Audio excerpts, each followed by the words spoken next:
All right, hello AP Econ students. Hello, this is Zachary. We're in 7th period right now. Sorry we had a day off. I'm sure you're really disappointed, but 7th period would like to say hello before I start the lecture. So here are my 7th period folks.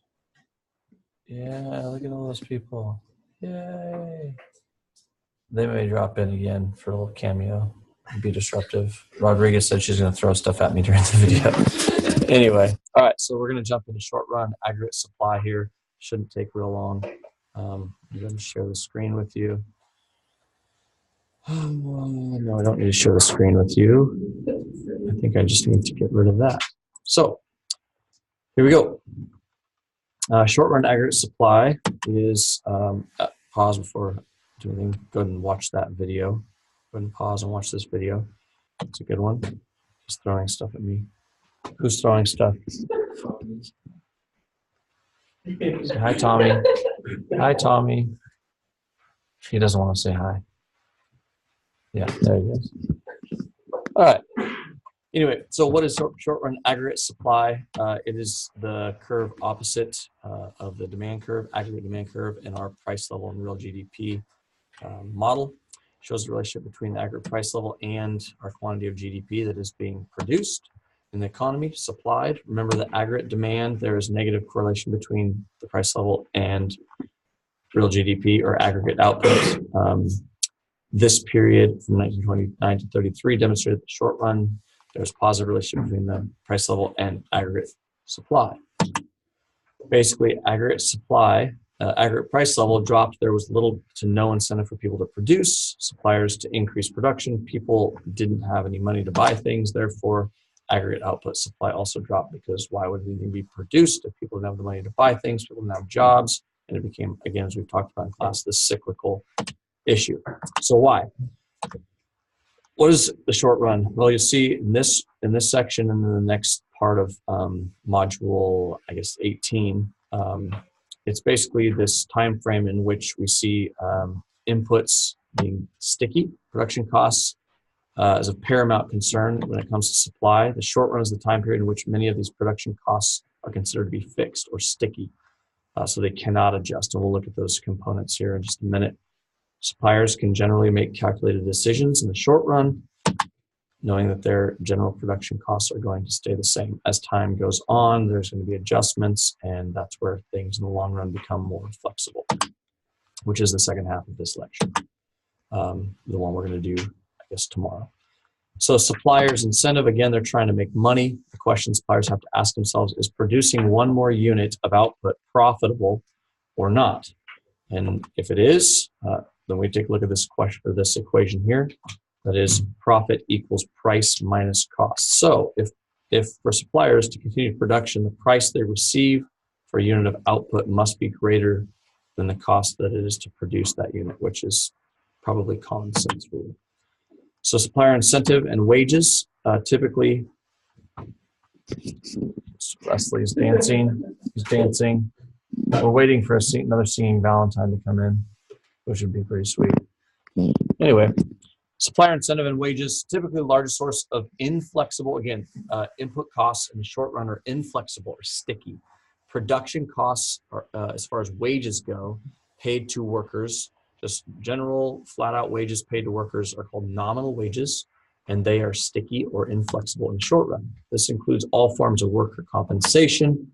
The reason wages are typically inflexible in the short run is because the dollar amount of any given wage is often determined by previously signed contracts. So if the contract is, has been signed a year ago, as in the case with us here at Rebel High School, we're negotiating right now for a raise a year to a year and a half from now. But right now, our wages are sticky. That is, they are what they were scheduled and contracted to be a year ago. So if something happened, if the aggregate price level rose, we would not be able to demand more compensation. So again, in the short run, wages are inflexible or sticky. Therefore, suppliers are reluctant to raise wages when times are good and entitled. Otherwise, we could end up seeing entitlement of workers. They may be entitled to routine wage increases. That is, when we feel like things are good. Usually, and we deal with this at the high school, usually when things are going well, and in this case right now, the state is promising money and they're saying highest dollar amounts per student. that we've ever seen. Yet, as a district would do, they would cry poor, like, oh, well, we don't have much money, even though they have money in the coffers and set aside and whatnot, so we can negotiate for high wages. They would be reluctant. A boss, in our case, the district, would be reluctant to give us raises in good times, as we may become too entitled to receive wage increases over every couple of years. Also reluctant to lower wages, though, when times are bad. We saw this. We didn't necessarily see wages going down, but we did see in the 2008s, 9s, 10s, we saw wages being frozen here. We went years without a wage increase or a COLA, cost of living adjustment. And so they want workers not to get ticked off, essentially. That is not just here, but in general in our economy. This is a representation of, again, sticky wages, or as we saw up here, inflexible nominal wages. Wages, again, that have not been accounted for inflation yet, because they are what they are right now, not considering the aggregate price level. So nominal wages that are slow to fall in the face of high unemployment and slow to rise in the face of labor shortages. Positive slope of the short run curve, and I'm going to refer to it as this, the short run aggregate supply curve, or you'll just hear me call it aggregate supply. Moving forward, I'll call this one SRAS, or just aggregate supply, and I will call the long run curve just long run aggregate supply. So the main reason it's sloped upward, or a positive relationship, a positive slope as we see on the screen here, is because many production costs, again, are fixed in the short run. And wages, again, are the most, I guess, most significant of the input costs, most inflexible production costs. It's the most significant and the most inflexible because of the concept of contracts and wages that are settled before now. Because of this, we see suppliers in the short run motivated to make changes to their level of output as price levels rise and fall. So again, as prices go up, suppliers want to produce more. As prices fall, suppliers want to produce less. This not only applies to a micro level, but also a macroeconomic level, and as an economy as a whole. Say hello, everyone. Hello. They're still there. They're Adam's mom is a liberal. Adam's mom is what? What? Adam's mom is a liberal. Adam's not here to defend himself or to defend himself or his mom. I guess this is a negative thing. I don't know. Is that a negative thing? Not to me. Not to you. It is to some. Yes, some it's not. Moving right along with perfect and imperfect competition.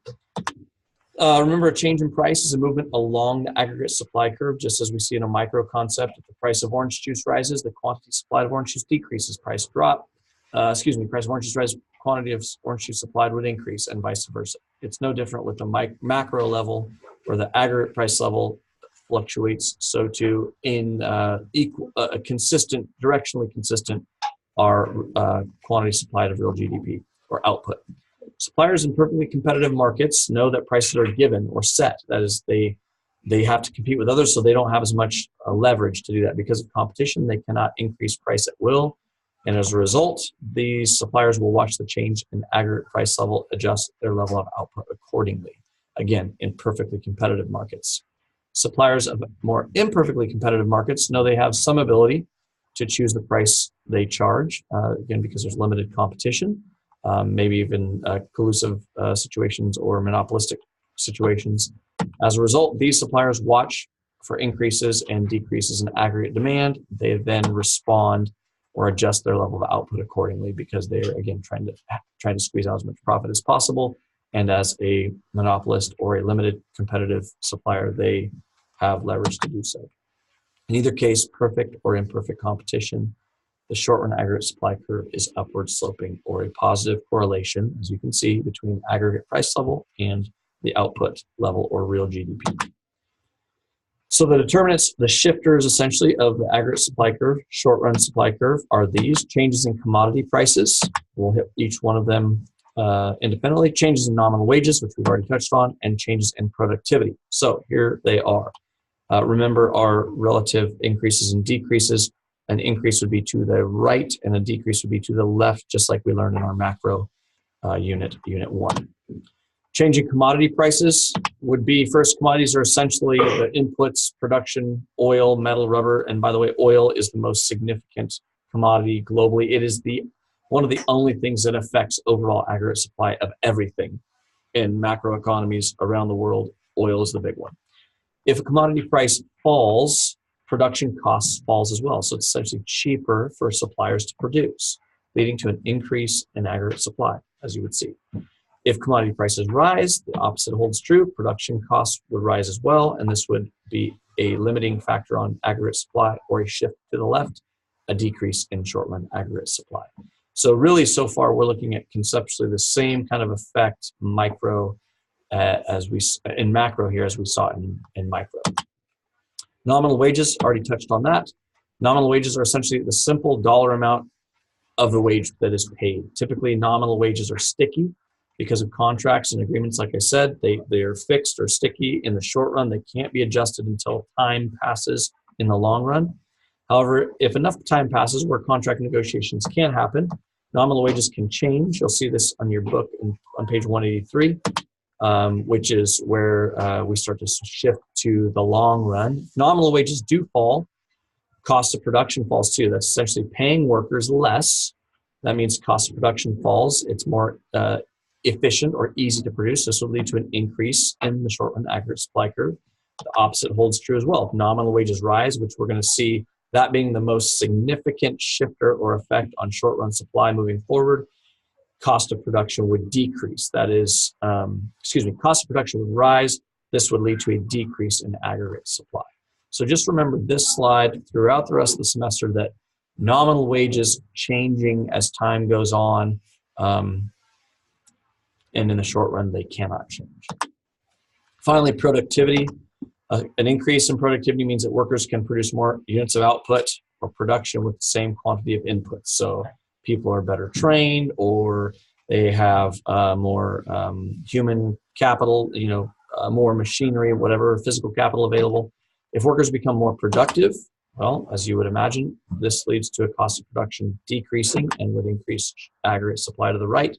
And if people became less productive, this would shift aggregate supply to the left. Essentially, this would be a rise in production costs, or making production or supply more difficult, a shift to the left. This is all we have for today. Oh, let's get rid of that. This is all we have for today. Hello, I'm there. Stop share. Okay, I'm back. Hopefully this was helpful. I would like to see you guys finish this tonight, and then we'll roll into long run aggregate supply tomorrow. That's pages 183 to